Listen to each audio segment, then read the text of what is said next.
Chicago, 1893. The city was alive. Steam hissed from iron machines. Horse hooves struck cobblestone streets, and electric lights, still a miracle to many, glowed like captured stars. The world's Columbian Exposition had transformed Chicago into the center of the modern world. Millions arrived from every corner of the globe, their eyes wide with wonder, hearts full of hope. They came seeking opportunity. They came seeking beauty. They came seeking the future. Many of them never left, and they never knew that death was waiting, not in dark alleys or back streets, but inside. A handsome building, owned by a polite man with kind eyes and a gentle smile.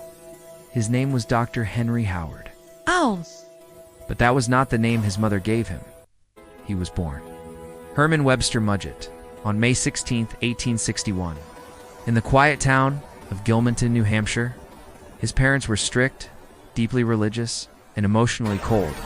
Discipline ruled the house. Love was scarce. As a child, Herman was different. While other boys feared death, Herman was fascinated by it. He collected animal bones. He studied anatomy books. He stared too long at things that made others uncomfortable. One story followed him for years. When Herman was still a boy, older children trapped him in a doctor's office and forced him to touch a human skeleton. They expected screams, tears, terror instead.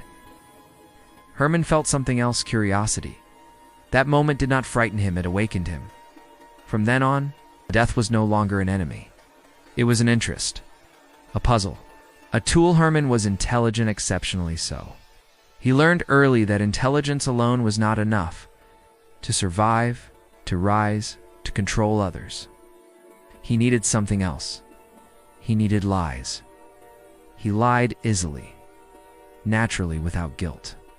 He lied to teachers. He lied to classmates. He lied to women, and every lie worked.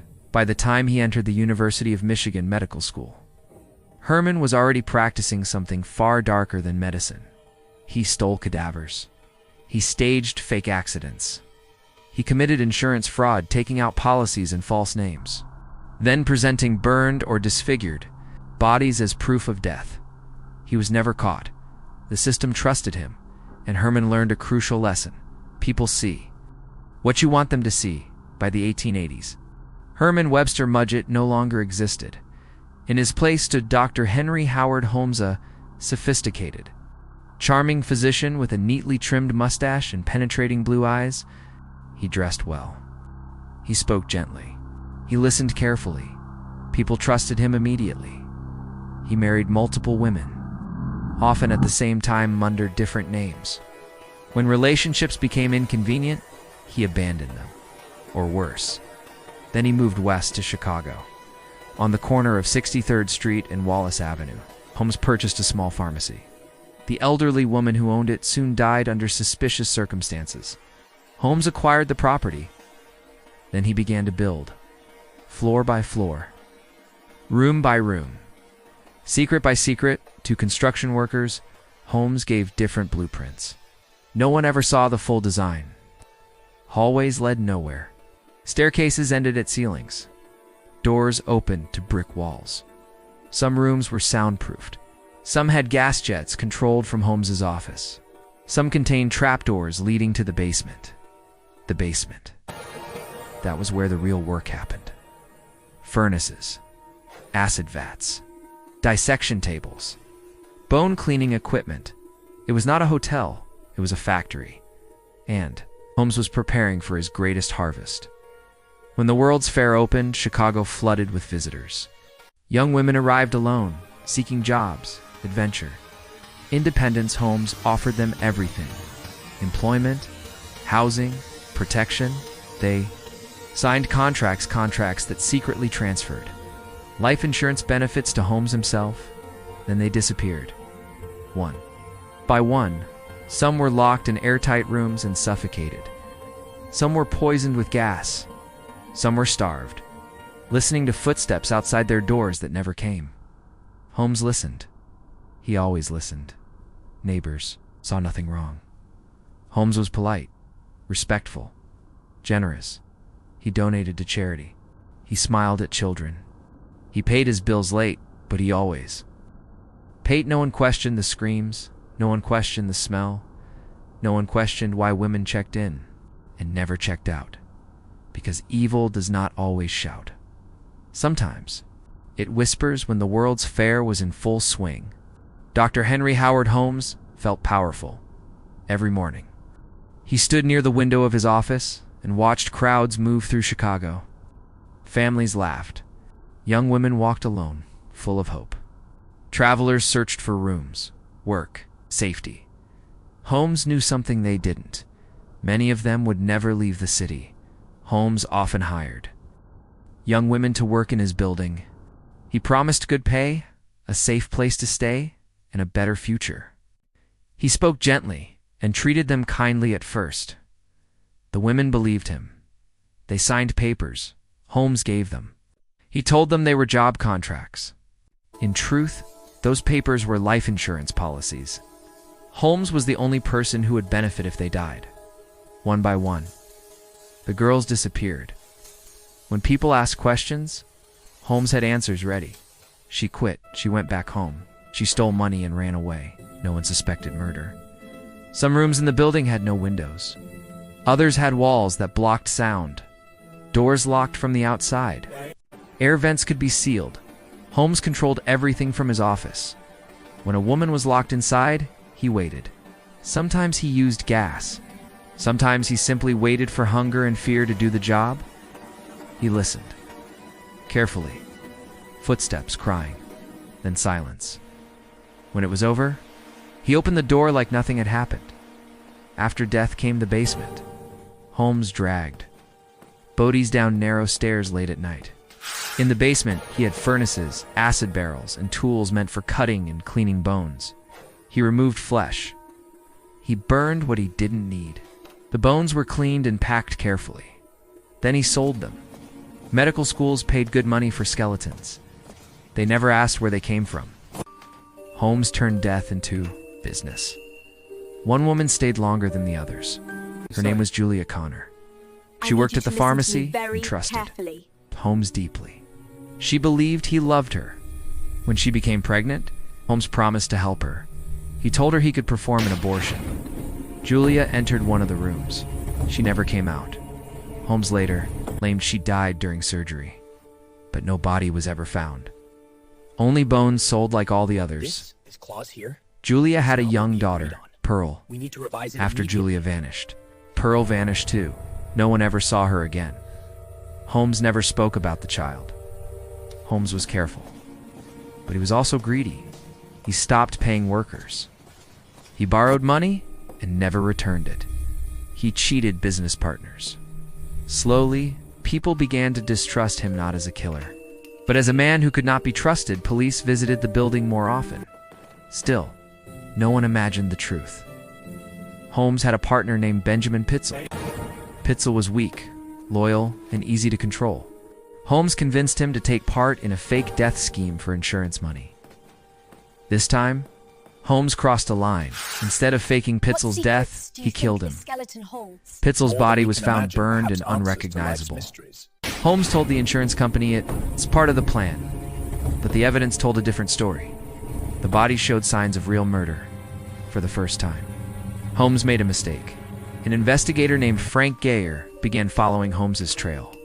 As he traveled from city to city, he noticed a pattern.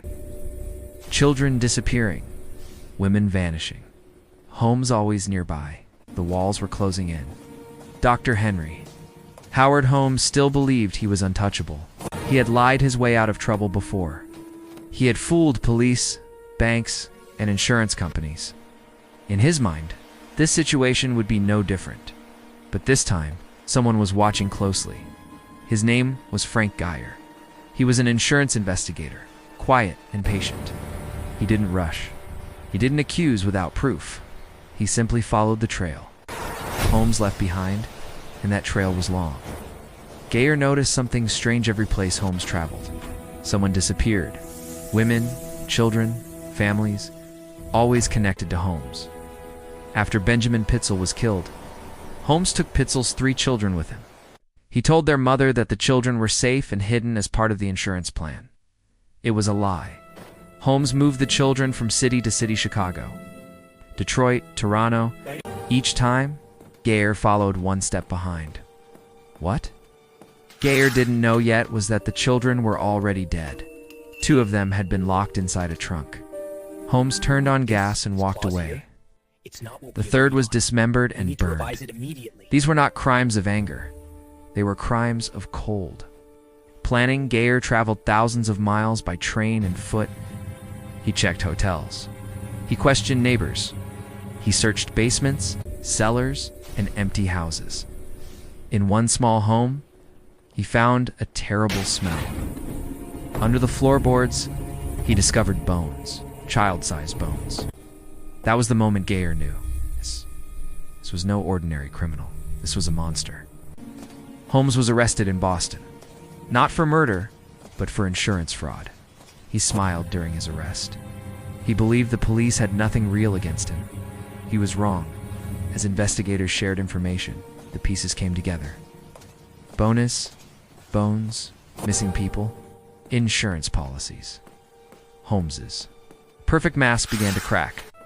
Police finally entered the building in Chicago. What they found shocked even the most experienced officers. Hidden rooms, trapdoors, secret passages, gas pipes. In the basement, they found furnaces, bloodstains, and tools designed for cutting bodies. Newspapers called it the murder castle. The city was horrified. People could not believe it. The polite doctor, the smiling businessman, the man who shook hands with neighbors. He had been killing for years. Right in the middle of a busy city, Chicago felt betrayed. America felt afraid. In prison, Holmes started to speak, but never the same way twice, he confessed. Then changed his story. Then denied everything. He claimed he was possessed by the devil. He claimed some victims were alive. He claimed others never existed. Truth and lies mixed together, even now. No one knows how many people he truly killed. As his execution approached, Holmes showed no fear. He asked for one strange thing. He wanted his coffin sealed in concrete. He said he was afraid grave robbers would steal his body just as he once stole the bodies of others, even in death. He was afraid of becoming the victim. The trial of H.H. Holmes became a public spectacle. People lined up outside the courthouse just to see him. Newspapers printed his face on their front pages. Everyone wanted to know one thing. How could one man cause so much pain and hide it so well? Holmes walked into the courtroom calmly. He smiled. He adjusted his coat. He looked more like a lawyer than a murderer. As witnesses spoke, the room grew quiet. They described missing women, lost children, strange rooms inside Holmes's building. Each story painted a darker picture. Holmes listened without emotion. He rarely reacted. When he did, it was only to correct small details as if he were discussing business, not death. Holmes suddenly began confessing. He said he had killed 27 people. Then he said over 100. Then he changed his story again. Some days he admitted everything. Other days he denied all guilt. He lied even when there was no reason to lie, no? One knew when he was telling the truth. Doctors examined Holmes in prison. They described him as calm, intelligent, and completely without guilt. He showed no sadness, no fear, no regret. One doctor said Holmes had dead eyes that showed nothing inside. He enjoyed attention. He enjoyed being talked about. Even now, Holmes was controlling the story in 1895. The jury reached its decision guilty. Holmes was sentenced to death. The courtroom breathed out as one. Some felt relief. Others felt it wasn't enough. In his final months, Holmes wrote a confession for money. It was filled with lies and half-truths. He said he was born evil. He said he felt possessed. He said murder came naturally to him. No apology followed, no sorrow. On May 7, 1896, Holmes was led to the gallows. He did not cry. He did not pray. He did not beg. The trapdoor opened, but death did not come quickly. Holmes strangled slowly, for over 15 minutes. His body moved before finally going still, before his death. Holmes asked for something unusual. He wanted his body buried in concrete. He feared grave robbers. The man who stole bodies his entire life was now afraid of becoming one. Holmes was dead. But the story was not over, because the murder castle still stood, and its secrets were not yet finished speaking. The building on 63rd Street stood empty. Windows were broken. Doors were sealed. People avoided walking past it at night. Neighbors said they could still smell smoke and chemicals coming from inside. Some claimed they heard sounds. Others refused to speak of it at all. The city wanted to forget, but the building would not let them. Holmes confessed to many numbers. More no. One knows the real count records were poor. Victims were travelers. Some had no family searching for them. Many were young women alone in a big city. Historians believe the true number will never be known. That may be the most frightening part. Holmes taught the world something terrible but necessary: that evil does not always scream, that danger does not always look dangerous, that monsters can wear smiles. His crimes changed how police investigated serial killings. They changed how insurance fraud was tracked. They changed how missing persons were treated. But they also changed how people looked at strangers. More than a century later, people still speak his name, not because of curiosity, but because of fear. Holmes was not driven by rage or revenge. He was driven by control, and that makes him unforgettable. Somewhere in Chicago, people still walk past where the murder castle once stood. They don't see gas chambers. They don't see hidden rooms. They see a normal street. And that is the scariest. It's part of all, because it reminds us evil doesn't always hide in darkness. Sometimes it builds a home and waits.